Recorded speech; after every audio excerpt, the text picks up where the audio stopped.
Hello, magandang gabi sa inyo lahat mga kababayan ko. So, last time, meron tayo na content na bata, no? Bata na kinuha daw ng engkanto na hindi na nahanap, 'di ba?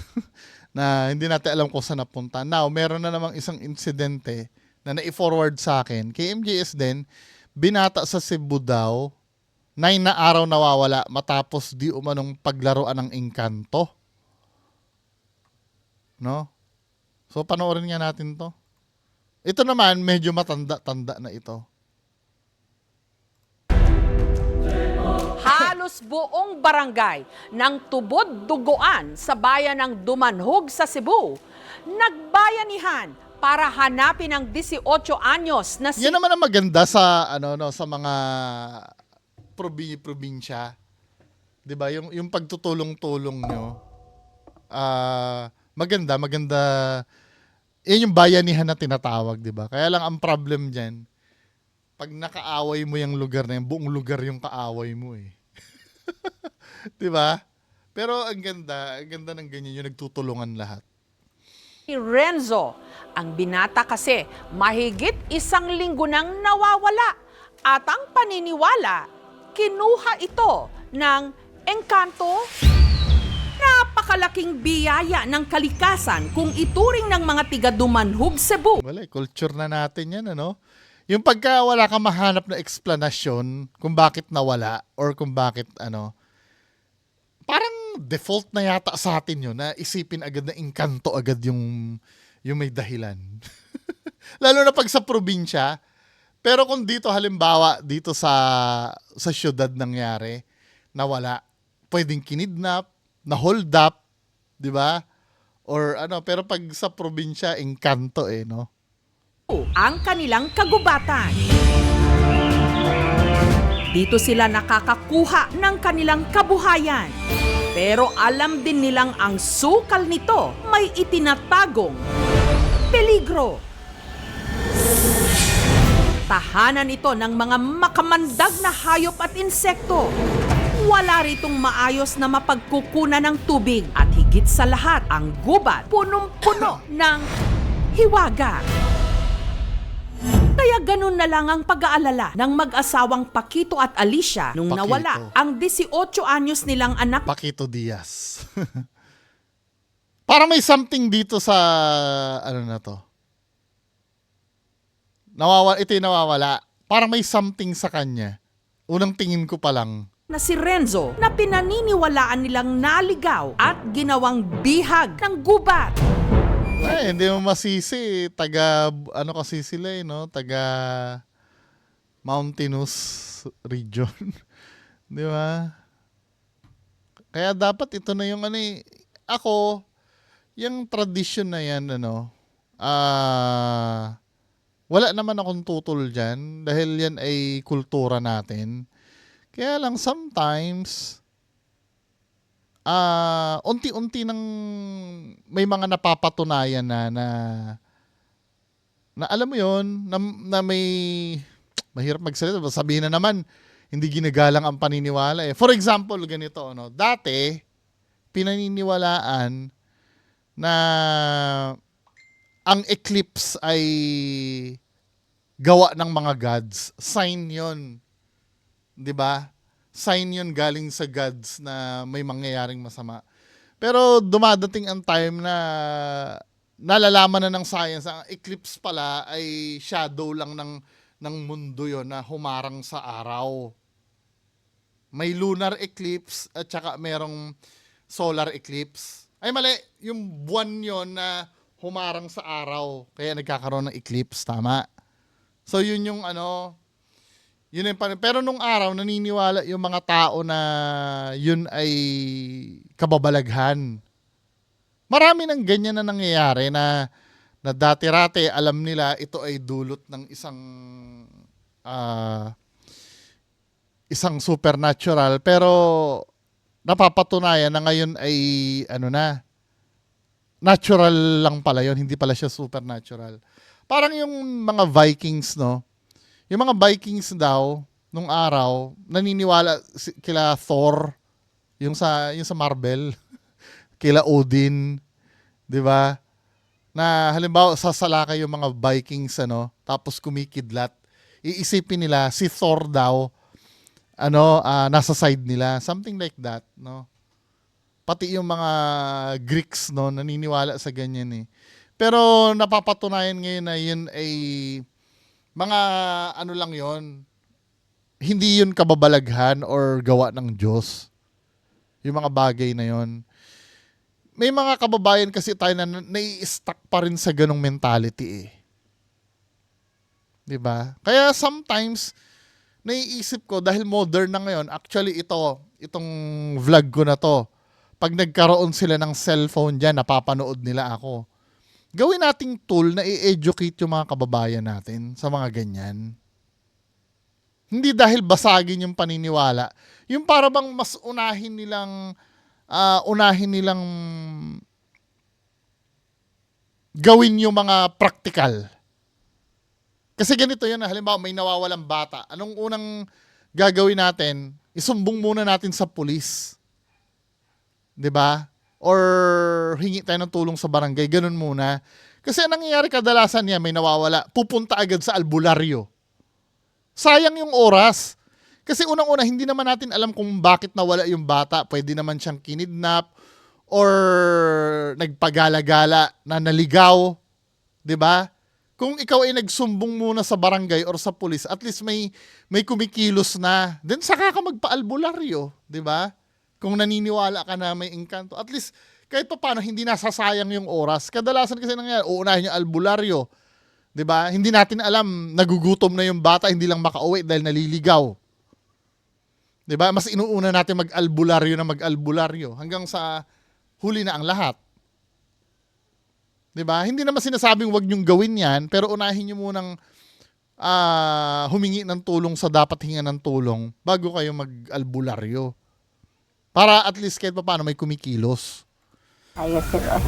Pag hindi natin makita ngayon, wala na tayong choice, baka patay na yon. Kaya ang buong barangay, Yan. bayanihan para hanapin si Renzo sa gubat. Renzo! Kaya ka man punta? Asa ka man?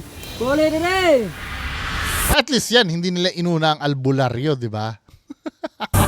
Pero ang Kasi doon sa napanood ko before, di ba, uunahin mo nang kumonsulta sa albularyo. pinakatakutan nila ang paniniwalang may kumuha kay Renzo. Gitaguan siya, silingon nato.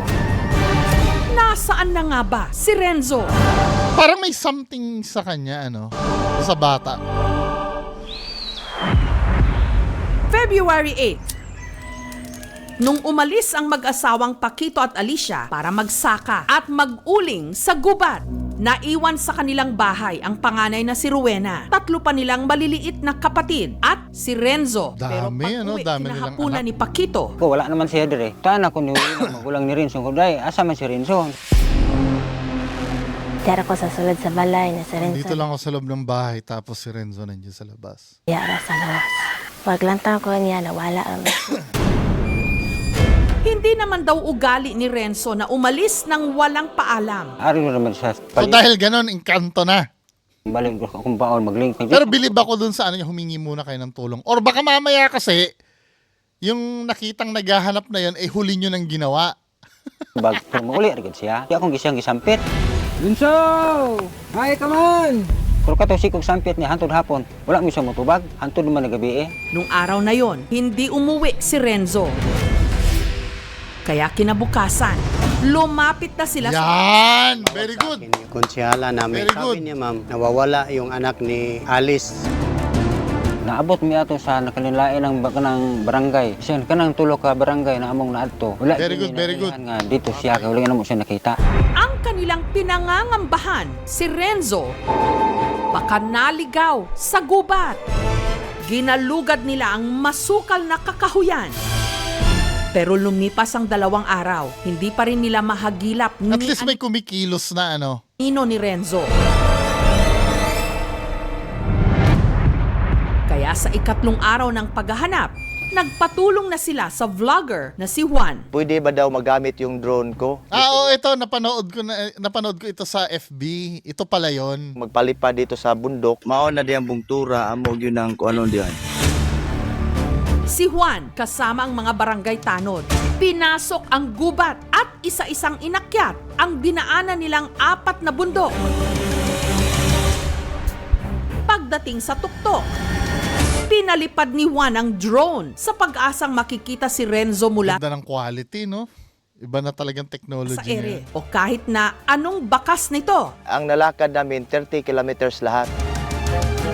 Pinuntahan namin yung kuweba na yung supply ng tubig na dito. Sumao ni ang lungag nga ato-atoon mga guys. Basig na adire tago. Walang tao doon.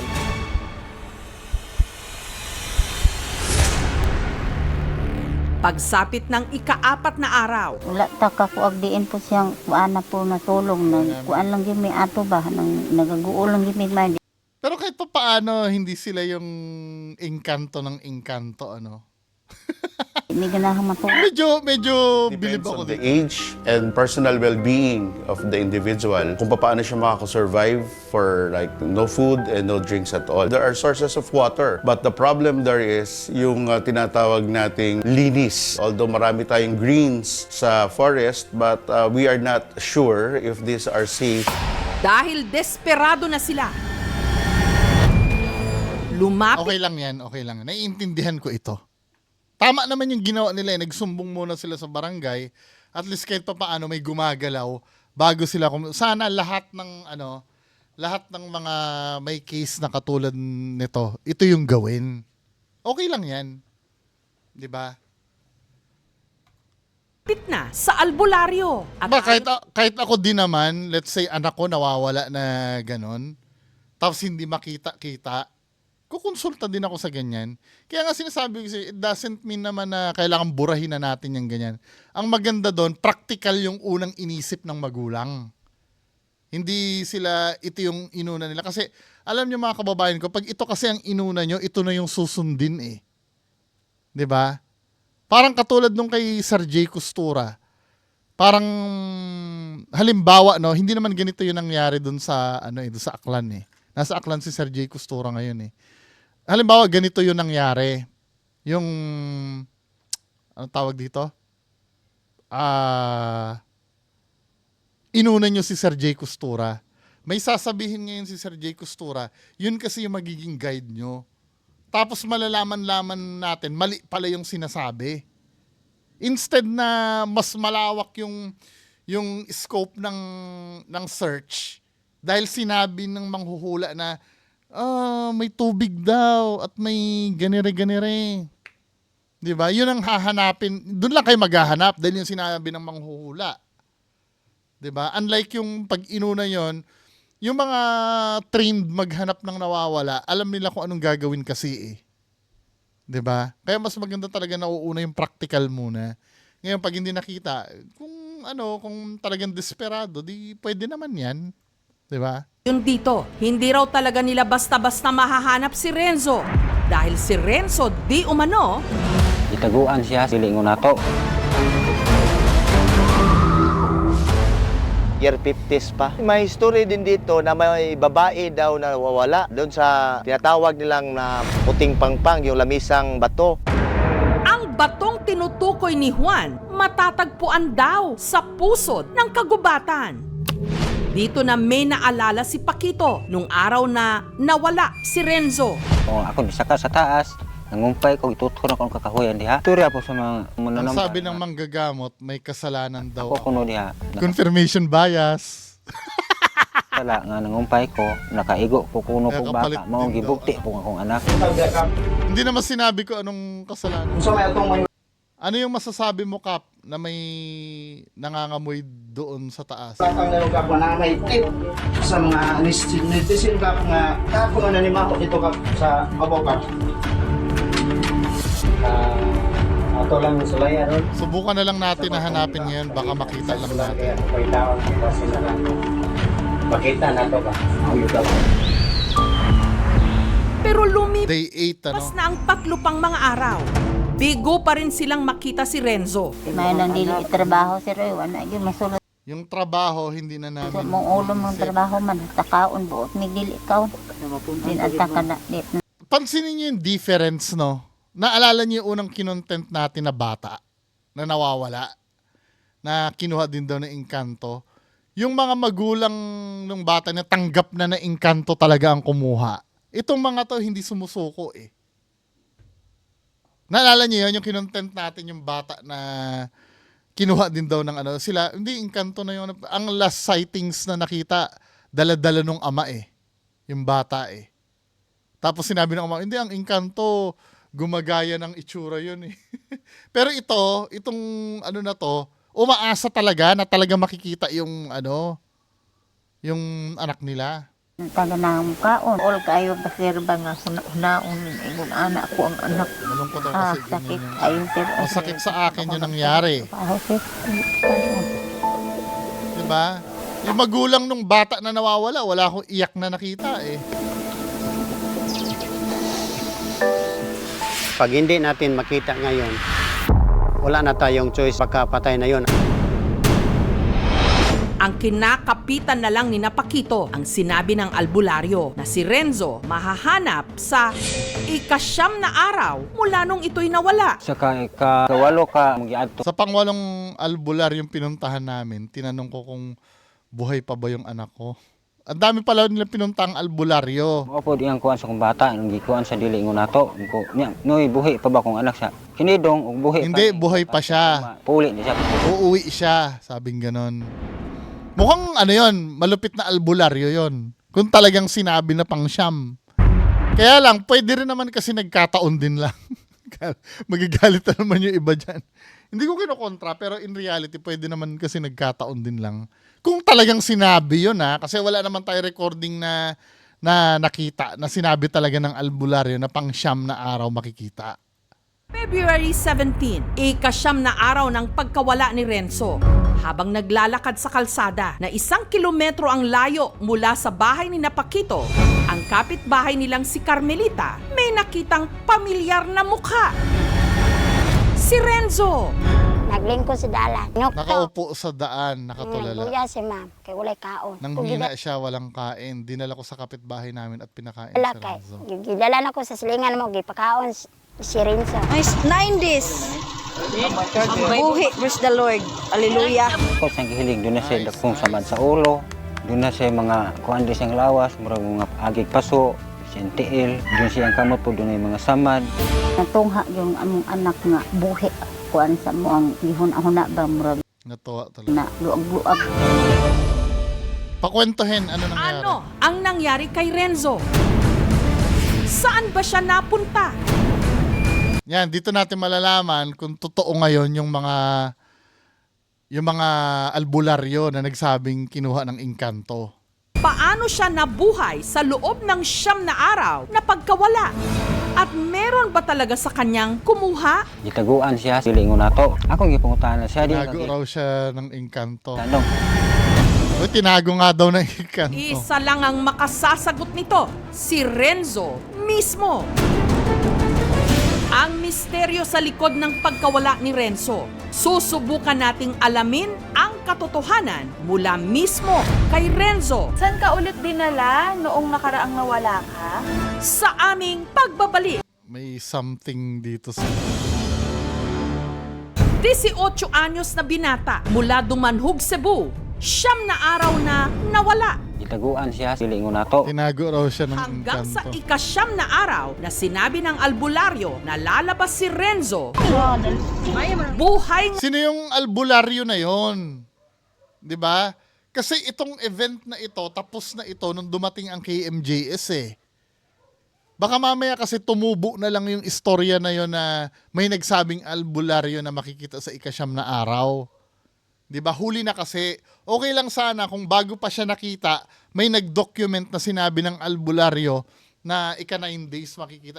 Mukhang hinabol na lang yung kwento eh. Mukha ba akong kontrabida?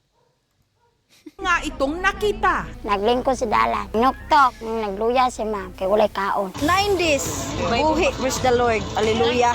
Ako sa Oo, gihiling, at doon na least siya kahit dakong papaano. samad sa ulo. Doon na siya mga kuhan di siyang lawas, murag mga agig paso, siyang tiil. Doon siyang Pasa kamot po, pa doon niya. yung mga samad.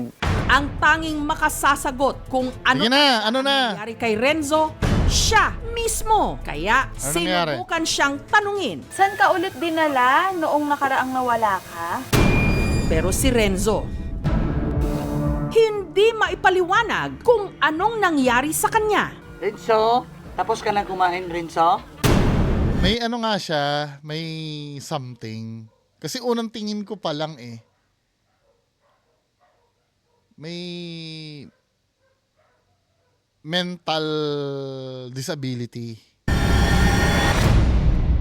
Si Renzo kasi, isa pa lang, pipi. Akong gipungutan na siya. Ay, hindi naman pala. Hindi naman pala may... Kaya nakita ko, may something. Igo naman siya mo ingon. Ana. Bato lamisa. Wala talaga akong sa isip ko, ma'am, na inano siya ng masamang tao. Posibleng inano siya ng hindi katulad sa atin, yung mga engkanto. Pag sinabi mo na ito ang Hindi conclusive eh. Kasi may something dun sa bata eh. sa'yo, mas madaling tayong maniwala. So yung mga engkanto is just one of the manifestations ng mga tao para again, ma-explain, maintindihan kung bakit ba nangyari mga hindi natin ma-explain. Yun, tama yung sinabi ng sociologist. Kasi hindi nila maipaliwanag yung nangyari. Yung 9 days na wala kang kain, tsaka ano talaga yon? Unbelievable talaga yon. Dahil ganun ka-impossible yung nangyari, wala tayong makakapitan kundi supernatural. Nature na natin yan eh. Pero in reality, talaga nabuhay lang siya doon by himself. Walang engkanto dito. Kasi kung kinuha ng engkanto yan, hindi na dapat makakabalik yan. Unless nag-alay sila, nag-alay ba sila? Kasi ganun kadalasan, di ba? Kailangan mag-alay muna. Possibilities, ma'am, na nakasurvive si Renzo. Sa atin, human instinct, kung gutom na tayo, pwede siyang nakakita ng ma-intake na fluid, maraming halaman sa kanyang kapaligiran. Talagang sinadya ng KMJS na hindi muna sabihin yung condition ni Lorenzo eh. 'Di ba? Sinadya nila kasi pwede naman ang sabihin agad yan from the very beginning. Kaya lang para dun sa istorya, pati tayo mag-wonder din ano. Kasi nung nakita ko yung picture, may something na dun sa bata eh. I don't think yung pagkapipi niya lang ang problem dito eh. Mukhang sa mental development niya meron ding something yung bata. Na pwede niyang kainin. Kaya kung anong sasabihin ng bata, inconclusive yung yung Pina-check up ng aming team si Renzo. Sige, kinahaglaw. Yung malaking sugat sa ulo, may nana na siya. Baka yung bacteria is mag-spread na sa brain. So, bibigyan ko siya ng antibiotics. Very limited ang language development niya. Sa tingin ko si Renzo is suffering from yung tinatawag namin na intellectual disability or more commonly known as mental retardation. Ang pinakamaganda is bigyan siya ng IQ test. If yung intellectual age niya is about 5 years old and above, pwede pa siyang ma-train to do certain things. Ang among buhat mong ron nga among hugta sa pagbantay ng among anak nga maatiman siya sa pag-ayaw. Mayroon naman gusto ko yung attitude ng mga magulang. Sabi gano'n ng magulang 5 years old and above, pwede pa siyang ma-train to do certain things. Ang gagawin namin ngayon nga among hugta ay mas hihigpitan na ang pagbabantay sa aming anak. Diba? sa pagbantay ng among anak nga maatiman siya sa pag-ayaw. mayroon naman kaming tao doon na nagmonitor din sa kanya. 9 days. Buhi, praise the Lord. Hallelujah. Palaisipan pa rin kung anong nangyari kay Renzo sa loob ng 9 na araw na siya'y nawala. Pero sa ngayon, ang mas mahalaga, nakauwi na siya sa kanyang pamilya. At So, ano ang conclusion nung netong napag-usapan natin? Ako wala akong nakikitang supernatural dito. Nabubuhay naman ng tao ng 9 days. Malay mo, may naiinom siya. Alam ko, ang mabubuhay ang tao 30 days basta may iniinom, tama? 'Di ba? Pero yung sasabihin nating engkanto, hindi eh. Unang-una, may nangyayari talagang ganyan na nawawala pagka may mentally challenged yung yung naalala niyo yung nanay na napagbintangan na aswang na ginapos. 'Di ba nawala din 'yon? Nagkataon lang na sa bahayan lang napunta yung yung nanay. Kaya nakita ng mga tao at ginapos siya. Pero ito kasi parang similar lang yung nangyari. Nagkataon na ito naman sa gubat naman ito naglakad. 'Di ba? Kasi yung tirahan nila sa tabi ng walang paranormal dito. Magalit man kayo sa akin sa magalit, walang paranormal dito. Hindi naman makakapagkwento yung bata eh. 'Di ba? Ang ginagawa niya turo kasi nga pipi. Hindi natin malalaman pero base sa mga circumstantial, 'di ba? Ano 'yan? Talagang talagang nawala lang talaga. Now, dun sa sinabi daw ng albularyo na ika-9 days daw makikita, asan yung documentation nun? Impressive yun. Kung halimbawa na document ng KMJS yon na habang hinahanap pa lang yung bata, nasabi na ng albularyo yun. Ika-9 days, makikita niyo yan. Pero wala tayong documentation nun eh. Pwede kasing yun ay naikwento na lamang. 'Di ba? Wala namang confirm, hindi nga na-interview kung sino yung albularyo na yun eh. At saka marami silang napuntahang albularyo. Sabi, 'di ba kanina? Anyway, mga kababayan ko, no. Ang sa akin lang, mas magandang actually very good yung mga magulang eh. Inuna munang humingi ng tulong sa barangay at yung barangay naman, 'di ba, ginamit yung resources, may vlogger sila na may drone. Nagtulong-tulong sila na maghanap. Although na hindi sila yung nakahanap, kundi yung kapitbahay, at least, 'di ba?